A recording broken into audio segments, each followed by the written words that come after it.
26. Yang pertama itu ada pengertian PPh pasal 26,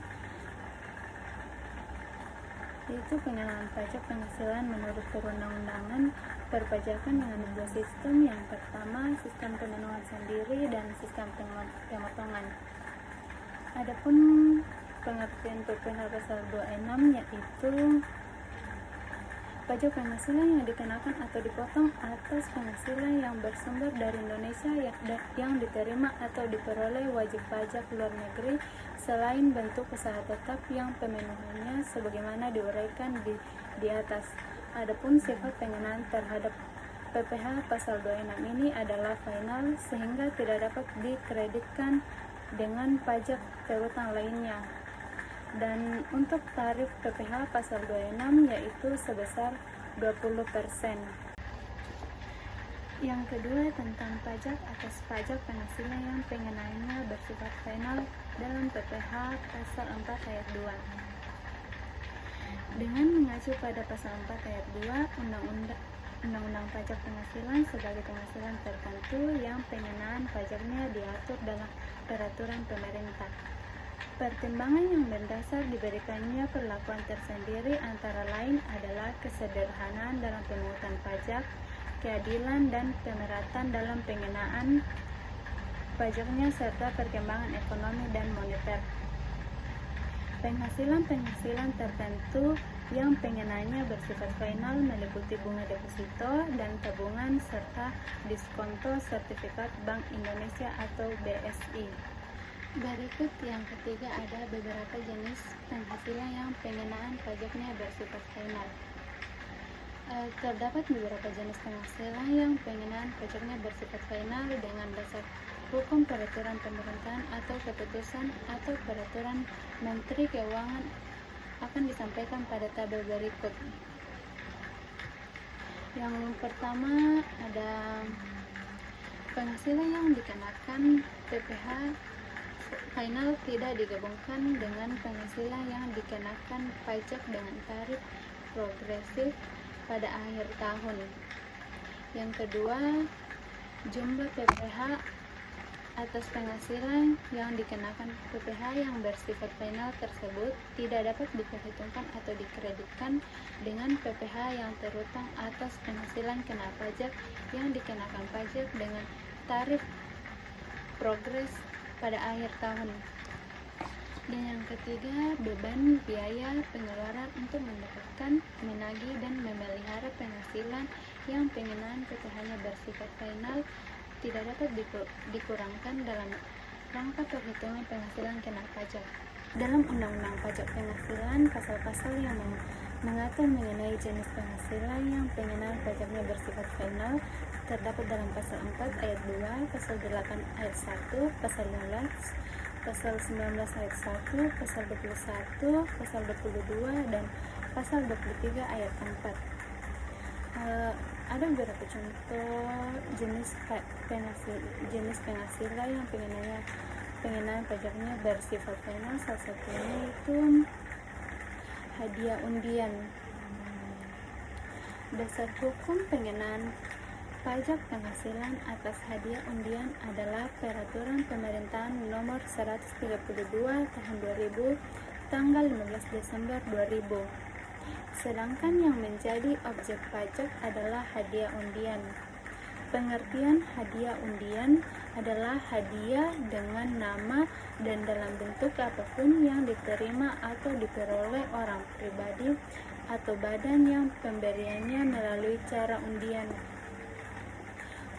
Untuk hadiah atau penghargaan yang pemberiannya tidak dengan cara undian, pemotongan pajak penghasilannya melalui pasal 21 atau pasal 23 atau pasal 26. Dan untuk tarif pajaknya itu sebesar 25%. Dan jenis yang kedua ada persewaan tanah dan bangunan. Dasar hukum pengenaan pajak penghasilan atas persewaan tanah dan bangunan adalah Peraturan Pemerintahan Nomor 5 Tahun 2002 tanggal 23 Maret 2002 tentang perubahan atas Peraturan Pemerintahan Nomor 29 tahun 1996 tentang pembayaran pajak penghasilan dari persewaan tanah dan bangunan dengan tarif sebesar 10%. Berikut kita masuk ke studi kasus. Studi kasus yang pertama yaitu PT Abadi Berkarya memiliki perwakilan di luar negeri dengan mengasuransikan bangunan bertingkat ke PT XYZ yang merupakan perusahaan asuransi di luar negeri dengan membayar jumlah premi pada tahun 2015 sebesar 2 miliar. Hitunglah PPh pasal 26 dari PT Abadi Berkarya tahun 2015. Adapun penyelesaiannya yaitu perkiraan penghasilan neto sama dengan 50% dikali 2 miliar sama dengan 1 miliar. Dan untuk PPh pasal 26 nya sama dengan 20% dikali 1 miliar sama dengan 200 juta. Dan untuk contoh yang kedua yaitu seorang atlet dari Cina yang ikut mengambil bagian dari perlombaan lari maraton di Indonesia berhasil meraih juara dan memperoleh hadiah uang tunai sebesar 100 juta atas penghasilan dari hadiah tersebut dikenakan PPh pasal 26. Dan hitunglah PPh pasal 26.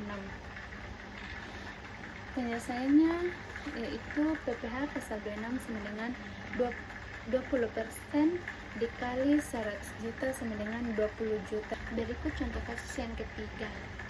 Mika adalah karyawan asing pada perusahaan PT Dira Consulting. Mika tinggal di Indonesia kurang dari 183 hari. Mika sudah beristri dan mempunyai seorang anak. Pada bulan April 2016, Mika memperoleh gaji sebesar $10.000 sebulan. Kurs yang berlaku adalah 10.500 per $1. Itulah PPh pasal 26. Adapun penyelesaian yaitu penghasilan bruto berupa gaji sebulan sama dengan $10.000 dikali 10.500 sama dengan 105 juta. Dan untuk PPh pasal 26 nya yaitu 20% dikali 150 juta sama dengan 21 juta. Dan untuk kasus yang keempat yaitu Alan Addison yang adalah seorang warga negara Inggris yang memiliki 25% saham atas PT Jaya Raya Indonesia. Tahun ini Alan menjual seluruh sahamnya senilai 8 miliar kepada Charles, seorang warga negara Argentina. Asumsikan tidak ada P3B antara Indonesia dan Argentina serta Inggris sehubungan dengan transaksi tersebut. Hitunglah PPh pasal 26 dari transaksi tersebut. Berikut penyelesaiannya. PPh pasal 26 sama dengan 20% dikali 25% dikali 8 miliar sama dengan 400 juta yang bersifat final. Berikut untuk kasus yang kelima itu penghasilan kena pajak bentuk usaha tetap di Indonesia pada tahun 2015 sebesar 17.500 juta. Pajak penghasilan yang harus dibayar yaitu sebesar 25% dikali 17.500 sama dengan 4.375 juta. Penghasilan bentuk usaha tetap setelah kena pajak yaitu sebesar 13.125 juta. Hitunglah PPh pasal 26 yang terutang. Berikut penyelesaiannya. PPh pasal 26 yang terutang sama dengan 20% dikali 13.125 juta sama dengan 2.625 juta.